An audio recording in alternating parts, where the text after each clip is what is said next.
elle tombe. Et là, j'étais sur le plancher et là, le Seigneur me révélait tout ce qu'il allait faire avec ces deux filles. Puis là, j'ai dit au Seigneur, ben, si tu veux que je leur dise, il va falloir que tu me relèves. Et cette parole serait pour les deux. Et c'est deux sœurs. Et d'habitude, des sœurs, ça se chicane. Mais le Seigneur a dit, il serait des jeunes qui feraient du ministère et ils se couvriraient l'une l'autre. Ils allaient se protéger. Et l'autre chose qui était très importante, je vais à cette conférence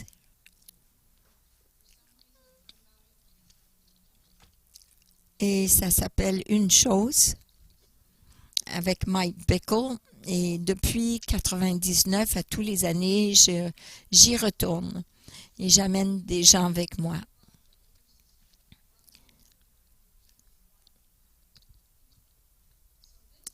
J'amène avec moi d'habitude une des filles. Mais cette année, j'ai amené Abby. Et ça coûte assez cher pour aller à une conférence comme celle-là.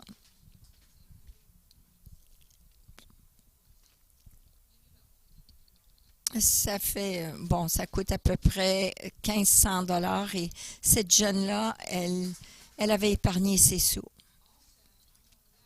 Alors, j'étais prête et je dis, je vais avec Abby. Puis là, le Seigneur me dit, tu dois amener Bella aussi. Alors, je savais que ça voulait dire que j'avais besoin de la foi pour les finances, pour amener Bella avec nous. Et ses parents étaient d'accord.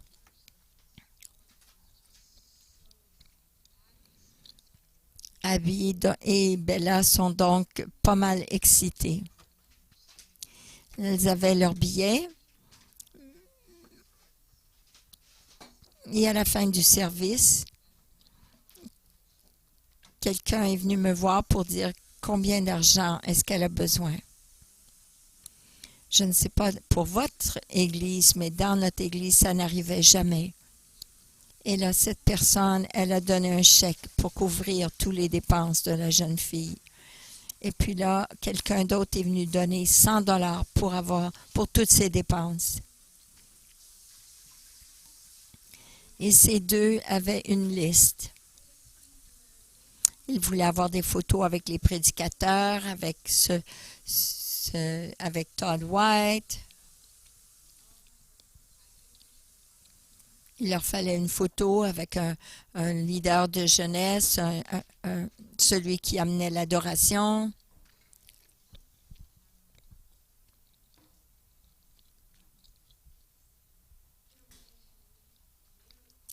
Elles sont devant moi et là, elles surveillent un peu partout.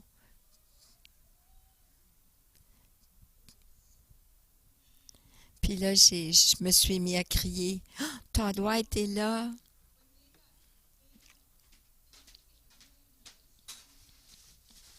Avez-vous eu tout le monde sur votre liste? Elles ont eu plus qu'elles voulaient. Et le service de Todd White, c'était extraordinaire. Le service avec Bill Johnson. Moi, je ne l'avais jamais rencontré personnellement. Mais c'était puissant. Mais à la fin, lorsque Mike Bickle est venu, il a dit un mot. Il a dit feu. Il y a 20 000 personnes là. Et nous sommes en arrière, à 3/4. Et lorsqu'il a dit feu, on a revolé en arrière. Et Bella et Abby m'ont retenu. Mais la puissance de Dieu était si puissante, si forte.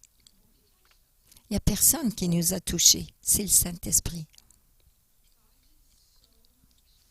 Dieu a fait tant de choses dans cette réunion. Avec nous et durant ce service. Et là, nous rentrons à la maison et nous faisons notre service. nous invitons toujours les gens qui sont allés à d'autres conférences donner leur témoignage. Mais lorsqu'Abby et Bella sont venus donner leur témoignage, on a été émerveillés. Alors le Seigneur me dit après qu'ils ont partagé, je veux que tu invites. Je veux que Abby et toi et Bella, que vous faites du ministère et que vous priez pour les gens. Et presque tout le monde dans l'Église ont embrassé. La présence de Dieu les a touchés et les gens ont été guéris. Même une dame qui avait très peur, elle venait de faire une entorse dans son dos. Elle avait un bébé et un petit jeune. Elle arrivait de l'urgence. Elle est venue pour la prière. Et je me rappelle avoir pensé, nous avons prié contre la crainte pour elle. Puis là, j'ai pensé, on n'a pas prié pour son dos. Comment ça se fait? On n'a pas prié pour elle. Et je l'ai appelée durant la semaine. Elle a dit, ne vous inquiétez pas. Quand vous avez prié pour moi, mon dos a été guéri. C'est extraordinaire.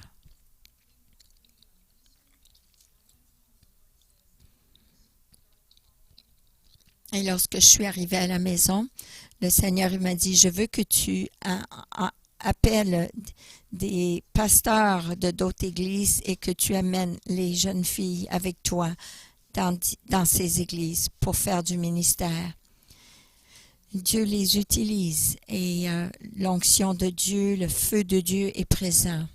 J'aime le Saint-Esprit et j'aime Dieu et j'aime comment Dieu agit au travers des vies. Ce n'est pas des jeunes filles qui sont belles, qui vont dire des versets. Non, elles vivent ce que le Seigneur leur donne. Et à chaque fois qu'on va à une église, on a les besoins des leaders et on prie et on jeûne pour vous, pour que vous ayez une percée, que l'Esprit de Dieu soit déversé pour vous dans votre église. Alors, je les invite, Abby en premier et après Bella.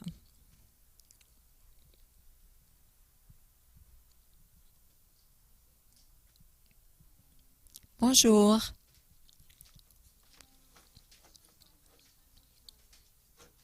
C'était ma première fois à une chose et ça a été une expérience extraordinaire.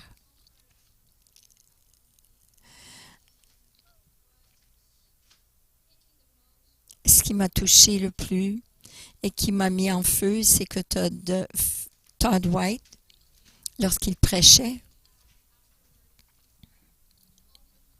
il a fait un appel pour plus de feu. Si vous voulez plus de feu, même s'il voulait toucher, imposer les mains sur les gens, il ne pouvait pas le faire. Il y avait 20 000 personnes, mais les personnes qui venaient en avant, c'était entre nous et le Saint-Esprit. Et on a toujours besoin du feu. Donc, j'ai avancé et j'ai redonné mon cœur à Jésus. Parce que le Saint-Esprit m'a révélé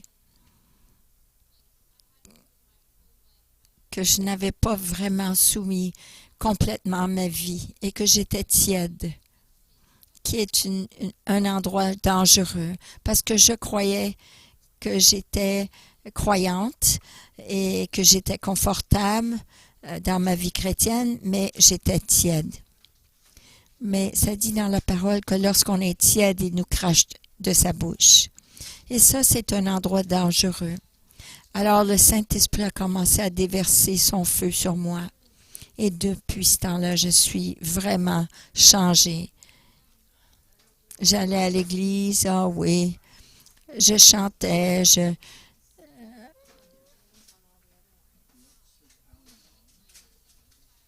mais là, il a vraiment animé un feu, attisé un feu dans ma vie.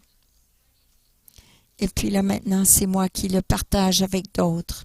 Alors, ce qui était sur mon cœur dernièrement, c'est de partager ce feu et de faire du ministère envers les gens comme à l'épicerie, dans ma communauté, et de leur dire que Jésus les aime.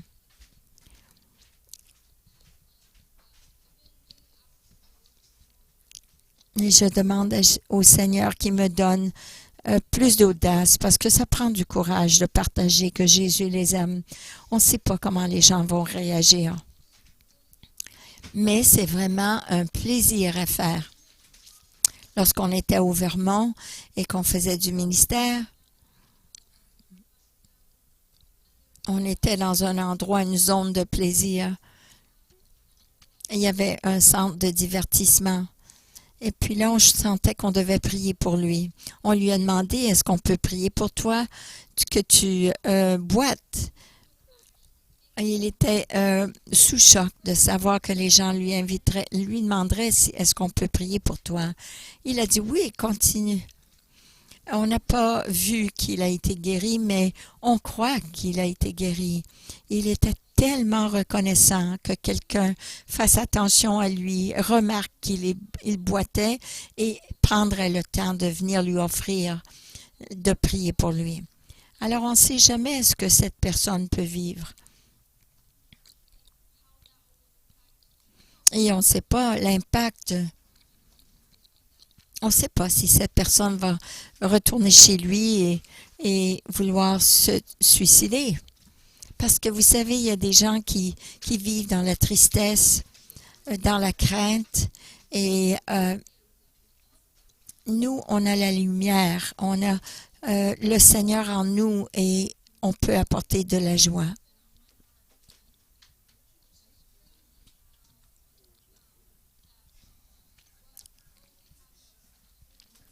C'est fou comme nous avons la solution en nous et on le retient. Même moi, j'ai difficulté de le faire, mais j'en vois les résultats et le fruit lorsque je partage. Alors, partager du temps et prendre du temps avec le Seigneur, on a besoin d'être dans la parole. Parce que si on n'est pas dans la parole, parce qu'on n'est pas en feu, on n'est pas rempli de la parole, alors on ne peut pas la déverser dans la vie des autres. C'est tellement doux d'être dans la présence du Seigneur.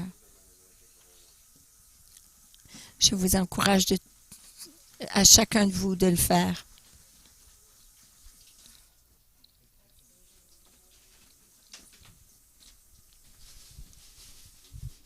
Bon après-midi.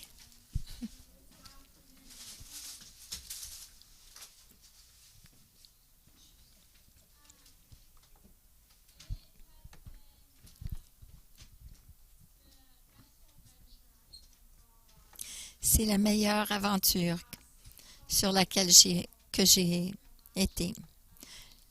L'année passée, cette année, c'était vraiment un cadeau de fête lorsqu'elle m'a amené avec elle au Kansas. Et c'est là que j'ai commencé à réfléchir et à me questionner, à faire une remise en question de pourquoi je suis ici, pourquoi est-ce que tu m'as appelé, c'est quoi ma destinée. J'ai commencé à repenser à toutes ces choses, pourquoi même que j'allais à l'église. Comme mardi, j'allais à la prière le mardi pendant 1 heure. Nous l'avons aussi le samedi soir. Je voulais être certaine de ce que je faisais. Et là, le Seigneur a commencé à me parler. Et je priais, Seigneur, je veux plus de toi.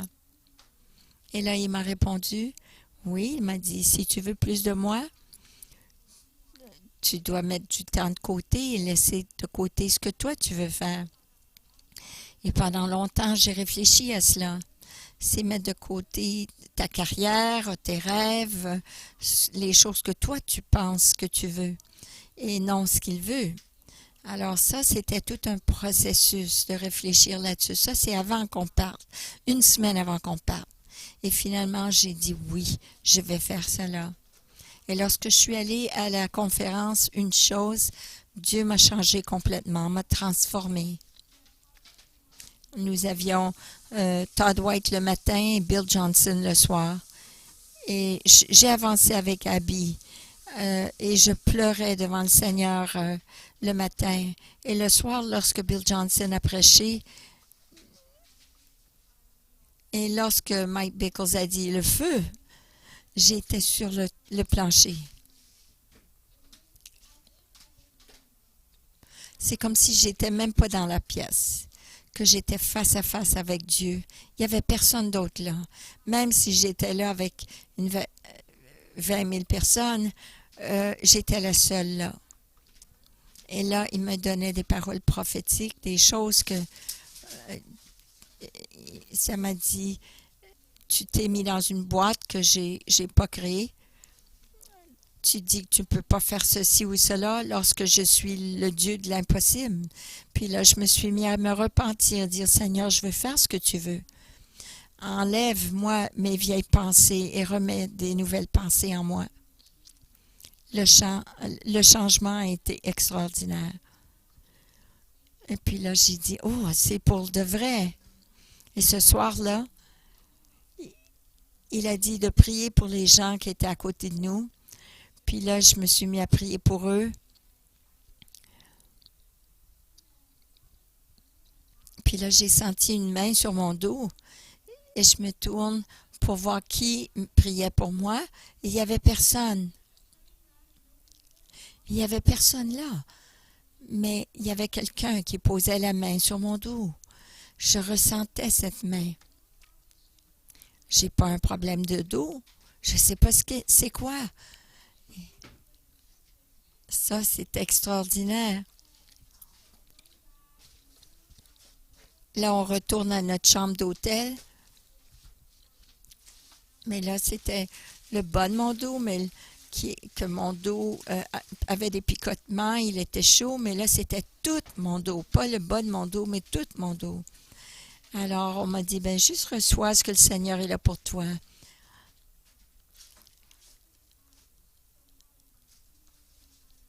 Alors, j'ai reçu la joie du Seigneur. J'ai jamais ri autant. Je riais tellement. J'ai jamais ri de cette façon pendant un bon 20 minutes. Et tout le monde riait de moi parce que je ne pouvais pas arrêter de rire.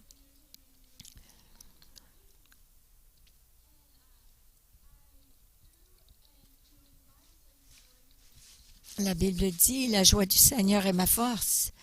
Et au mois de janvier, je crois que tous les dards de l'ennemi venaient en toutes ses formes. Il y avait des membres de ma famille qui mouraient parce qu'on a une ferme d'équitation. Même mes chevaux mouraient et tout autour de moi était ébranlé, mais j'étais en paix.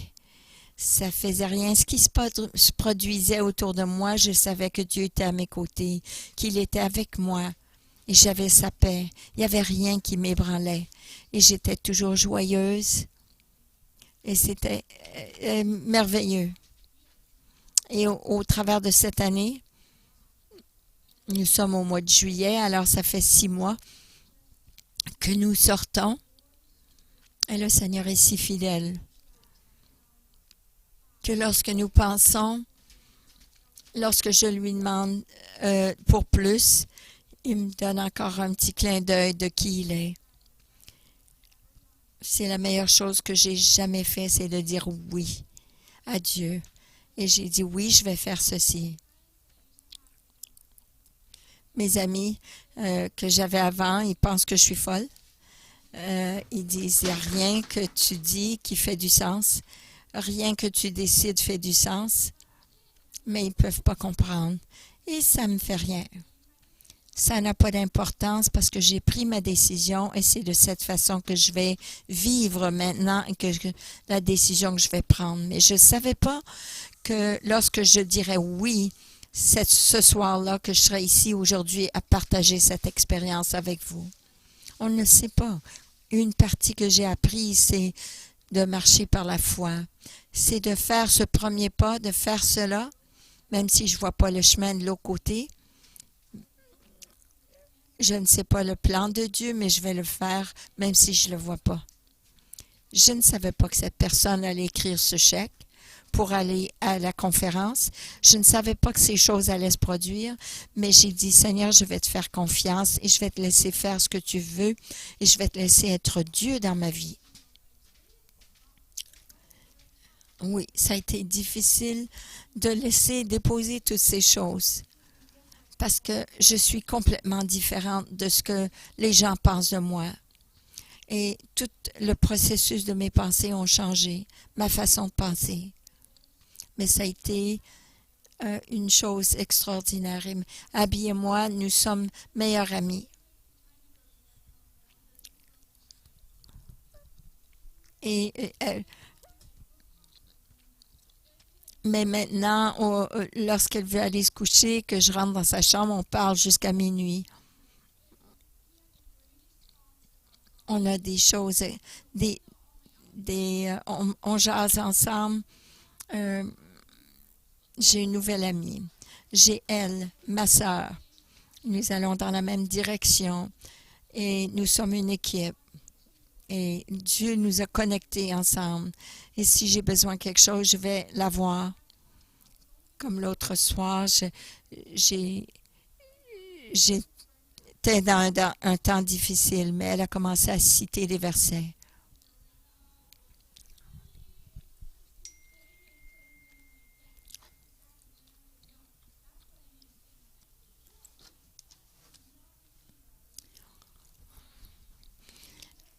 Je ne laisse pas l'ennemi me dire des mensonges, mais de prendre du temps dans la parole, même si on ne voit pas la fin de l'histoire, et même si on sait, c'est de marcher par la foi, et vous n'avez jamais expérimenté cela.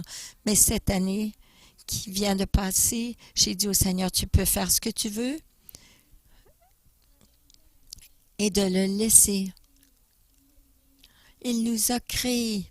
Il a mis ses désirs en nous. Alors, lorsqu'on fait les choses que lui, il aime, c'est vraiment ce qui est le meilleur pour nous. Alors, je suis la plus heureuse du monde. Parce que la joie du Seigneur, parce que je fais ce qu'il aime et ce qu'il veut. Et je suis remplie et même débordante parce que je marche dans l'appel de Dieu qu'il a pour moi. Et ça a été la meilleure des choses. Je ne peux pas le dire assez. Il est tellement bon, tellement fidèle, et il pourvoit de tous mes besoins, qu'importe ce que j'ai besoin. En un instant, si je suis prise à quelque part, je dis, Seigneur, peux-tu m'aider avec ceci? Et une journée après ou la même journée, j'ai quelque chose. Immédiatement, le Seigneur est pourvoit. Et je vais être si sensible. Et avant, j'étais tellement plate. On allait à l'église et on priait, mais maintenant, je m'assois et là, un matin, j'entends, je sens mon corps, des picotements partout sur mon corps. Et ça prend pas grand-chose pour être dans la présence de Dieu. C'est cet endroit secret qu'on développe. Et c'est passer du temps de qualité avec lui. Alors c'est extraordinaire et je vous encourage de poursuivre Dieu. Même s'il y a des choses qui viennent contre vous et que c'est pas beau. Continuez de poursuivre, continuez de prendre du temps avec Dieu et d'étudier sa parole parce qu'il vient toujours, il est toujours là, il veut être avec nous, avoir une relation avec nous. Ça, c'est mon voyage, ça, c'est mon cheminement.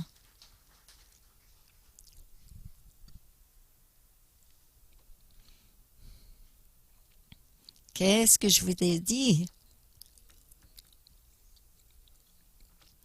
J'ai quelque chose en particulier pour Destinée. Ésaïe 43.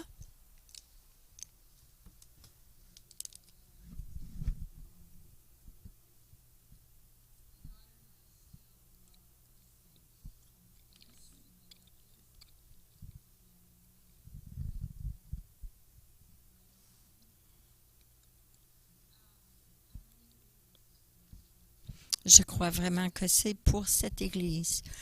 43, 18. Et ça dit ceci. Ne pensez plus aux premiers événements. Ne cherchez plus à comprendre ce qui est ancien. Je vais faire une chose nouvelle. qui est déjà en germe. Dieu a une annonce qui est spécialement pour vous. Alors, faites attention, écoutez. Dites à votre voisin, écoute, réveille-toi s'il est endormi, réveillez-le. Voici, c'est une proclamation divine du Seigneur. Alors Dieu fait une annonce juste pour vous, Église destinée. Il dit ceci.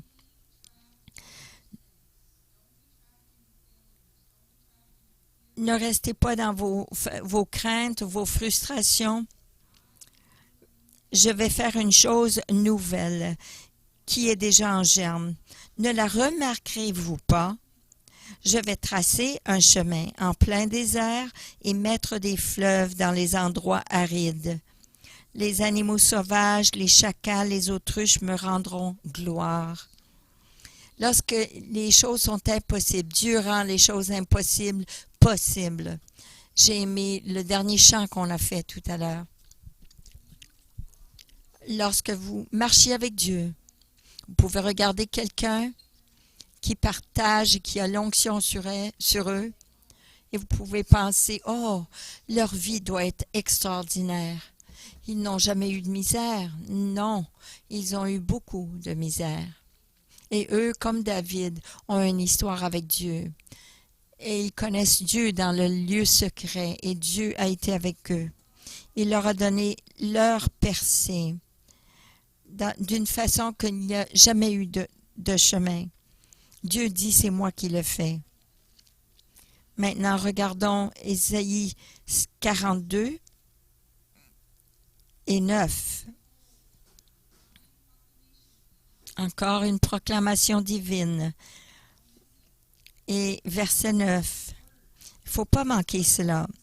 Les premiers événements se sont produits et je vous en révèle de nouveau.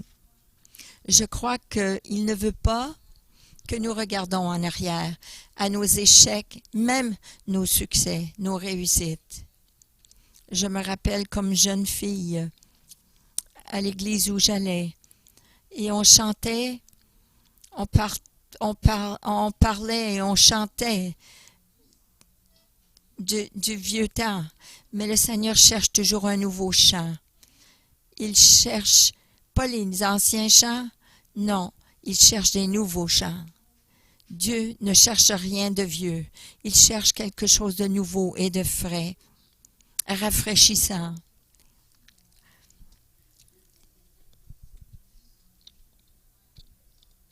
Il dit, je mets un nouveau chant dans votre bouche. C'est un chant spontané. C'est un chant de votre cœur au Seigneur. C'est le psaume 22 et verset 3 où ça dit, le Seigneur fait sa demeure de votre cœur. On pense que c'est dans les louanges de son peuple, mais c'est dans le nouveau chant de son peuple, là où il fait sa demeure. Lorsque vous chantez dans l'esprit, lorsque vous chantez un chant nouveau au Seigneur, spontanément, que vous soyez dans la douche, dans le champ, qu'importe, même sur votre en attendant ou au travail, mais le meilleur temps de chanter ce chant nouveau, c'est avant la victoire. Parce que vous avez un oui et un amen. Vous connaissez les promesses de Dieu et vous connaissez votre Dieu. Il va vous aider à vous donner votre percée. Comme David avec le Goliath. Et il connaissait son Dieu. Il avait une histoire avec son Dieu. Puis il disait à Goliath, tu vas tomber. Alors il chante son chant avant qu'il abat le Goliath. Savez-vous qui était le premier écrivain de chants dans la Bible? C'était Moïse, qui parle du chariot.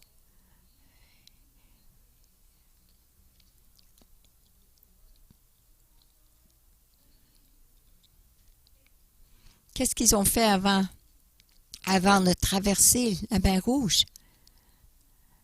Ils se sont mis à se plaindre et non à chanter. Moi, je veux rendre le cœur de Dieu heureux. Je veux m'aligner avec mon Père. Je veux euh, je veux être là et dans son agenda, comme Abby a dit. Le cœur, mon désir de mon cœur, c'est d'entendre le Saint-Esprit, d'avoir plus d'audace lorsque je suis dans le public.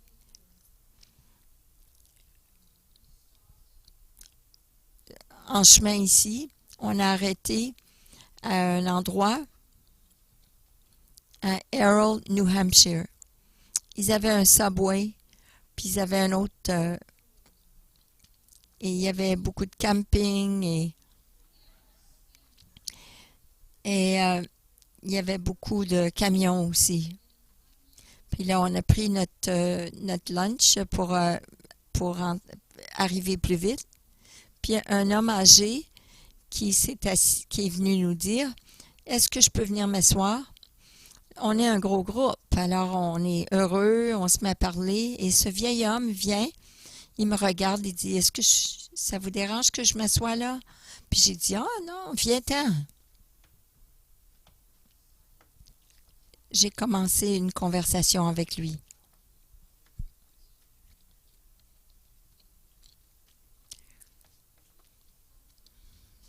Puis là, j'ai entendu le Saint-Esprit. Puis là, on a connecté ensemble. Je suis allée à la voiture. Puis j'ai dit, je retourne et je vais prier pour cet homme. Moi, j'ai de l'audace dans l'Église, mais pas en public. Par rapport à Dieu, je veux dire. Lorsque j'étais jeune, j'avais beaucoup de crainte. Je n'allais même pas à la station de service. Mais Dieu m'a changé. Si vous laissez Dieu vous changer pour la personne qui veut que vous soyez, il va le faire. Alors, je suis rentrée là.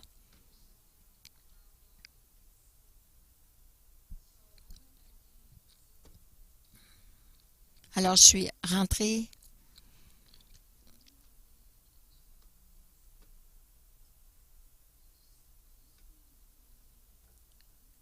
Je lui ai dit, je voulais revenir et vous dire que Jésus vous aime. Est-ce qu'il y aurait quelque chose que je pourrais prier pour vous?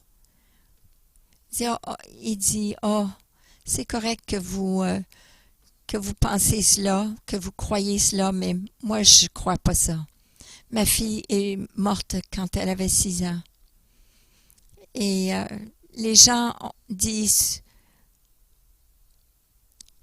les gens lui avaient dit que le Seigneur avait pris sa fille. Alors j'ai pris son nom, j'ai continué de parler avec lui. Et durant tout ce temps, le Saint-Esprit, on voyait qu'il adoucissait, mais on voyait sa peine. Mais on a planté, on a semé la semence dans son cœur. Il ne voulait pas que je prie pour lui à ce moment-là. Mais j'ai pris son nom. Mais pour la première fois, j'avais tant d'audace.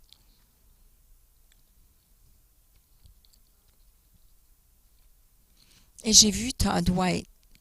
Je crois que ça m'aiderait de le suivre et d'aller avec lui. Et je l'ai vu prier pour les gens. Et j'ai pensé, mais qu'est-ce qu'il doit penser? Qu'est-ce que les gens doivent penser? Ça ne me faisait rien ce que les gens pensaient de moi. Ce que je pensais à ce moment-là, c'est que j'avais le cœur de Dieu pour cet homme. Je lui ai dit, Dieu vous aime, il m'a envoyé vous dire qu'il vous aime. Et je sais qu'il a entendu cela.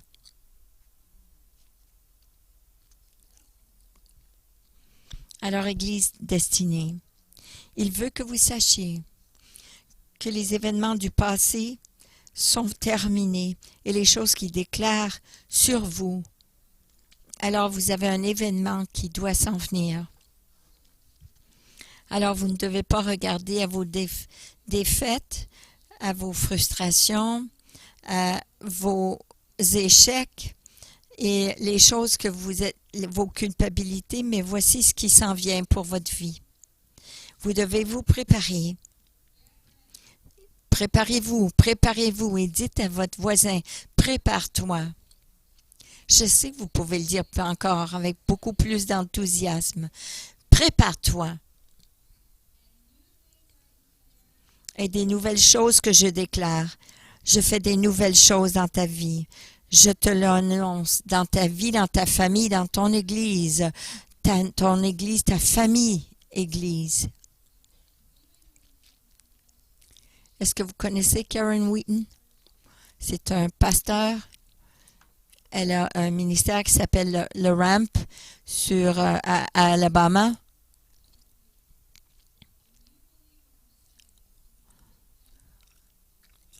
Lorsque vous croyez ce que je vous dis, vous remerciez le Seigneur et vous commencez à penser différemment. Ma fille qui avait du mal à être enceinte, elle a cru cela et elle est allée par la foi chercher des vêtements de bébé. Et ce qui est arrivé pas longtemps après, c'est qu'elle est devenue enceinte.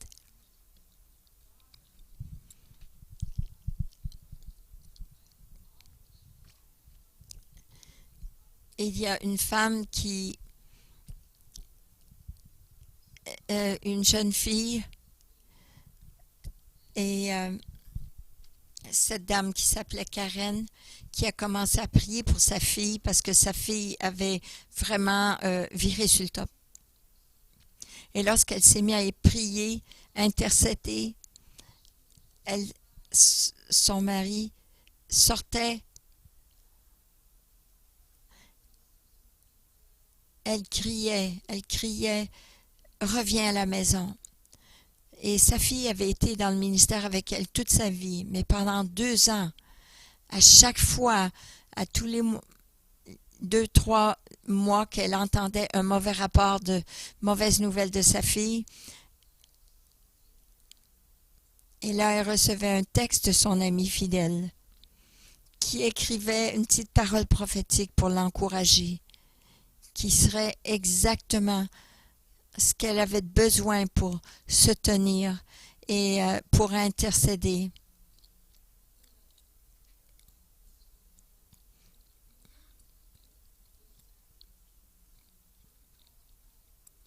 On est appelé à prier et de prophétiser dans les airs, s'enligner avec la parole de Dieu et de déclarer ce que Dieu veut que s'accomplisse. Et elle savait qu'elle devait être avec son mari et ses enfants et de retour dans le ministère. Alors elle l'appelait à revenir. Et là, c'est devenu tellement horrible. Elle a eu un divorce. Elle a reçu un appel de son mari et son mari a dit, je ne peux plus prendre des choses. On va se divorcer et c'est fini, c'est terminé. Mais elle a décidé d'aller à part et elle s'est mise à prier le Seigneur. Et là, elle a dit, Seigneur, est-ce qu'ils vont, ce mariage est terminé ou est-ce que je dois continuer de prier? Et là, le Seigneur lui a dit, ils vont revenir ensemble. Et je veux que tu agisses comme s'ils allaient revenir ensemble. Et dans son cœur, elle a ressenti, oui, elle savait que c'était la vérité. Alors là, elle a pris son téléphone, c'était à 3 heures le matin. Et puis là, elle ne pouvait pas appeler quelqu'un. Là, elle a pris son téléphone, elle a dit, Tiffany, est-ce que tu sais? Oui, Casey et son mari, ils reviennent ensemble. Il faut que j'appelle Cindy. Puis là, elle appelait un autre ami. Puis là, elle disait la même nouvelle. Puis là, lorsqu'elle a terminé, elle retourne chez elle. elle a partagé ceci. Et j'ai dit, j'ai compris ce qu'elle a dit. On ne peut pas faire ça avec tout le monde. Elle ne pouvait même pas dire à son mari ce qu'elle faisait. Parce que il n'y a pas tout le monde qui comprend ça. Mais elle avait une amie avec laquelle elle priait. Elle a appelé son amie. Elle lui a dit ce qu'elle faisait. Son amie a bien compris et pendant une semaine, elle et son amie ont appelé. Est-ce que tu as vu Lindsay et Casey? Ils étaient sur Good Morning America, puis ils donnaient leur témoignage. Ils se disaient des histoires comme ça et à la fin de la semaine, devinez ce qui est arrivé. Lindsay et Casey sont revenus ensemble. C'est tellement puissant. Et là, j'ai vu God TV et j'ai compris sa prédication. J'ai écouté son témoignage et ça un message qui m'a vraiment encouragé, qui m'a saisi. Mais lorsque vous croyez quelque chose et vous agissez différemment et vous vous enlignez avec ce message, cette marche avec le Seigneur n'est pas. On doit se réveiller. On doit se réveiller, peuple de Dieu. C'est sur nos épaules. Ce n'est pas sur les épaules de Pasteur Dave ou Cathy ou Sandy et Mike. C'est sur vos épaules. Et vous allez vous tenir devant Dieu. Abby va se tenir. Bella va se tenir devant Dieu. Vous allez vous tenir devant Dieu pour la foi que Dieu vous a donnée, pour l'appel que Dieu vous a donné. Je suis ici pour attiser le feu en vous. C'est pour cela qu'on est ici. Et vous pouvez le faire. On peut vous dire l'enfer qu'on a vécu. J'ai perdu un petit enfant. C'est la pire chose qui nous est arrivée. Si j'aurais pu porter cette douleur pour ma fille et mon fils, mon beau-fils, j'aurais aimé porter cette douleur à leur place. Mais Dieu a été fidèle. C'est incroyable lorsque vous donnez cette douleur que vous avez, qu'importe la tristesse, qu'importe l'enfer que vous vivez.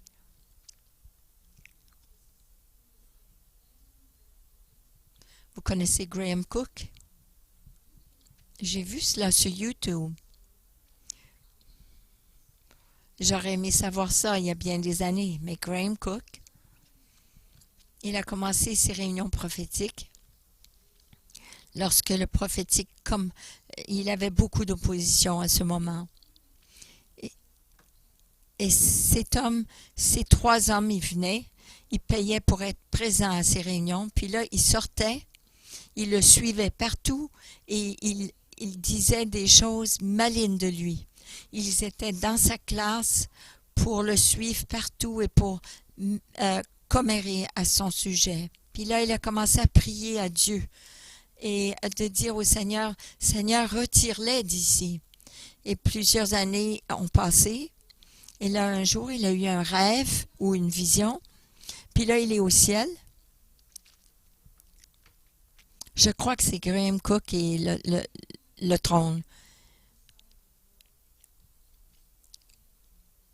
Il avait sa main sur le bras du Seigneur. Puis le Seigneur montre ce granit et il y a des hommes qui sont en train. Puis le Seigneur, il dit, puis là, il dit, il faut que tu les encourages. Puis là, le ciel le joint. Et lorsqu'ils ont terminé, il le présente. Et c'est lui. Cette chose, ce granit, mais c'est lui. Et c'est tellement beau. Et c'est qui ces gars qui font ça? Puis là, les trois hommes qui étaient assis devant dans sa réunion et puis qui le suivaient partout, qui l'avaient persécuté. Il dit, oh! Alors, la prochaine journée, il va à sa classe prophétique. Et puis là, il voit ces trois personnes qui sont là. Il dit, est-ce que je peux vous servir de l'eau? Est-ce que vous avez besoin de quelque chose? Là, il avait un autre portrait de la persécution. La persécution, ça vous bâtit, ça vous travaille. Je croyais que je devais partager cela. Sarah et Heather, je vous invite.